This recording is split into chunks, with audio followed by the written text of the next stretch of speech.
Good day and welcome to Caribbean Connect. My name is Damis John and I'm here today with the Minister of Foreign Affairs of Belize, Mr. Eamon Courtenay. Mr. Courtenay, welcome to this 43rd regular meeting of the CARICOM Heads of States. You're here as not only the Minister of Belize, but also for the outgoing head of the CARICOM. Can you talk about what Belize has been struggling with? What are the challenges that Belize has faced in the past few years with a lot of the problems that we face in the world? I mean, COVID and the energy crisis. Maybe you can go in on that for a second. Certainly, Demis. First of all, I wanted to say thanks for having me here. It's a pleasure to join you and to speak to the Caribbean community. The hospitality we have received since we arrived has been extremely warm, and we would like to thank President Santoki, to our dear friend Albert Ramdin, the Foreign Minister, for the very warm ceremonies. Welcome. The Caribbean, like the rest of the world, facing very similar challenges. I think for Belize, which I don't think is any different for Suriname, is the question of, at the moment, the high cost of living. Secondly, the question of COVID. Thirdly, the response of governments to the financial crisis and the debt crisis that they have. And I would say fourthly, the general difficulty for the average Caribbean person to make ends meet. I suspect that across most of the Caribbean, the situation is the same. Growing up, many people live from what I call paycheck to paycheck. They get paid either monthly or every 2 weeks, and they pay their bills. May have some savings, maybe none. Now, what we have been experiencing in the last few years is people living from bills to bills. They get their pay, and it's insufficient to pay all their bills, and so they have to juggle. It's the same thing with the governments. The debt burden that the Caribbean countries are taking is very close to 100%, and in a number of cases, in excess of 100%. In most of the cases, it has nothing to do with mismanagement by the government. It has to do with the costs that we incur to fight COVID, and secondly, as a result of climate change, hurricanes, floods, etc., that governments have had to absorb costs to meet the needs of the people. And so what we have is a perfect storm. We have COVID, we have climate, we have conflict. Yeah. The conflict in Ukraine has had serious repercussions. It has exacerbated inflation, the cost of living. It's been very difficult for people. And so these are the things that the government and the people of Belize, and I suspect around the Caribbean, have been dealing with over the last few months. And what is the role of CARICOM? How does CARICOM help ease this burden?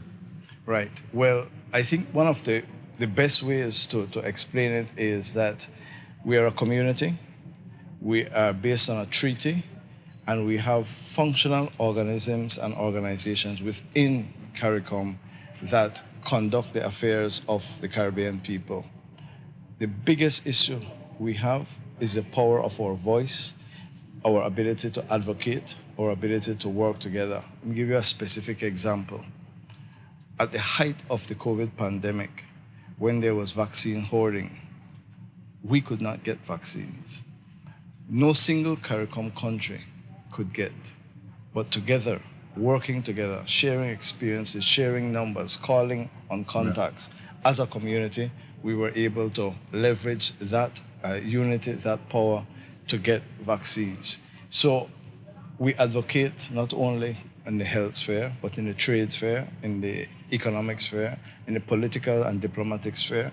So the most important thing I would say for CARICOM is the ability for us to speak as one on the international scene and where necessary, regionally, hemispherically. Of course, There are tremendous trade and investment opportunities within the community. I know that people feel disconnected somewhat from the CARICOM process. So there's an obligation on us, a duty on us to make CARICOM real. How do we make CARICOM real? By making it easier for people to move around the region, to make it cheaper and more affordable for people to move around the region, to make goods move more easily around the region. Belize produces a lot of agricultural products, but it's extremely difficult to get it to the Eastern Caribbean, to get it to Suriname. People from Belize, to get here, we had to go to Miami, spend an overnight, and then come the following day. Other people go through Panama, same thing. It's very difficult. So functionally, we have to be able to move around like a community. Because if you look at Belize and if you look at your trade, then I think less than 12%. I think Jamaica is at is Trinidad and Tobago, and Jamaica are about 4.5% each of trade with Belize, and the rest of the CARICOM is basically non-existent. UK, the US are at 20 and 30%. Is CARICOM working in this sense? Well, I think it's a little unfair to say, is CARICOM working, and look at trade and trade alone. We have to look at the whole package. But I respond specifically to the question raised about trade. And for Belize, the situation is we in Belize need to increase our capacity to produce. We have arable land. We have a lot of people involved in agriculture. We have marine resources. We have farm shrimp. The question is, the amount we produce is sold. We consume a lot, right? When COVID hit and the borders were closed, we were able to feed our people. So we have to ramp up our production in order to export more. I believe that if the volumes are increased, then transportation will become easier. We are exploring new markets in CARICOM, exporting to Grenada, for example. And I was speaking to the new government, the new foreign minister, about that, some issues we have to work out. We export to St. Kitts, sugar. We export to Trinidad and Tobago, as you said, and to Jamaica. And so we have to widen the number of countries that we export to. But we have quality products, affordable products, and I think the issue is transportation. Once we can deal with transportation, and I can tell you, we discussed this morning in the conference that we have postponed the transportation discussion until this afternoon, but it is extremely high on the agenda of the heads of government of the Caribbean community to work out affordable transportation around the Caribbean community. And that's important. And the other big issue is non-tariff barriers. How is that being tackled? Because if you look at in some issues, Suriname, where we've had problems with non-tariff barriers, and I'm talking about exporting to Trinidad, exporting to different other Caribbean countries. Is that also high on the agenda? It is high on the agenda. One of the things I keep saying, and you might not notice, but Belize, as a country, filed the first case in the Caribbean Court of Justice against another member state. We sued Trinidad and Tobago. We sued Trinidad and Tobago because we believed that they were importing brown sugar from outside the region when we had brown sugar to export to them, and that they were not paying the tariff. There's a common external tariff of 40% that should be charged on extra-regional brown sugar when it comes into the Caribbean community. We sued. Why do I bring that up? When you talk about the non-tariff barriers, we have to remember that we are a treaty-based community. Individuals, companies, and countries have rights. And if we are experiencing non-tariff barriers, we must try to resolve them diplomatically, try to resolve them amicably. And if we can't, we have to use the organ that has set up to resolve that difference. we go to the court and say to the court, I am trying to sell something from Suriname to Trinidad, and Trinidad has a barrier in place. I have tried to work it out, and it can't be worked out. Go to court and ask the court to have it resolved one way or the other. There have been a few cases between Barbados and Trinidad over cement, between Guyana and Trinidad over cement as well.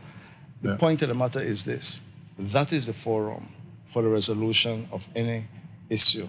And our private sector and our governments have to use it more so that us as government will realize that, listen, if you're going to impose something, you are going to be confronted, you are going to be taken to court. And so you had better not play within the rules. Okay. Another issue you spoke about just now, free movement of Caribbean people within the Caribbean.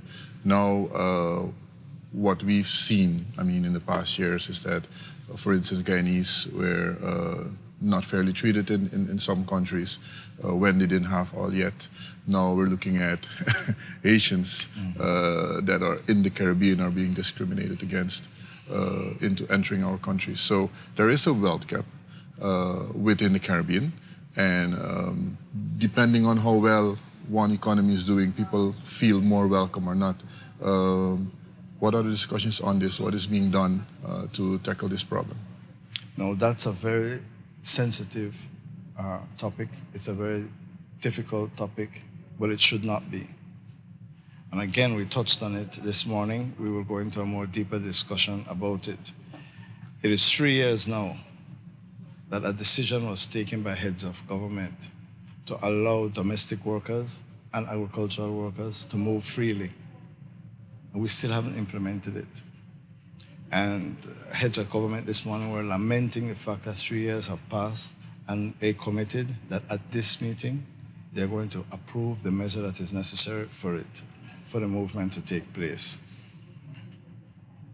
I used to go to Trinidad a lot as a lawyer to go to the Caribbean Court of Justice. And I land in Trinidad, and I'm entitled to enter as of right.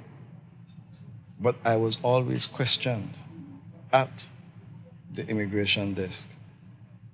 And I had to always insist, I'm not answering any more of your questions. I'm entitled to enter. I'm here to go to the CCJ. Allow me. And it is only then that they back off a little bit and say, oh, we're sorry, we thought this, that, and the other. We have to change the mindset. It's not easy, but we have to change the mindset and believe that we're all Caribbean people.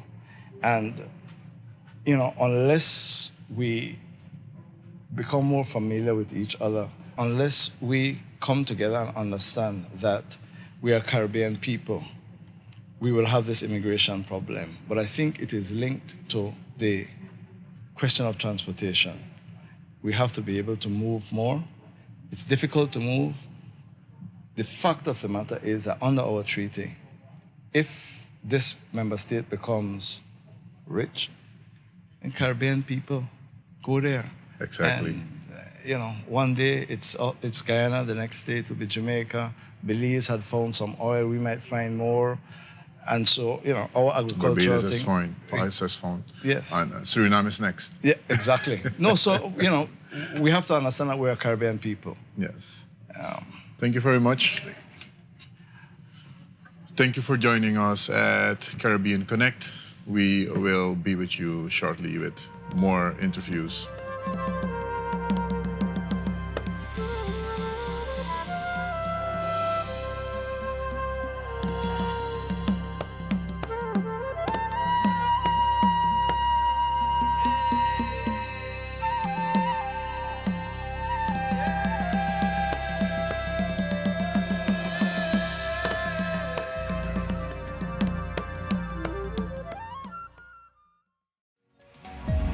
Dime Network, your business channel.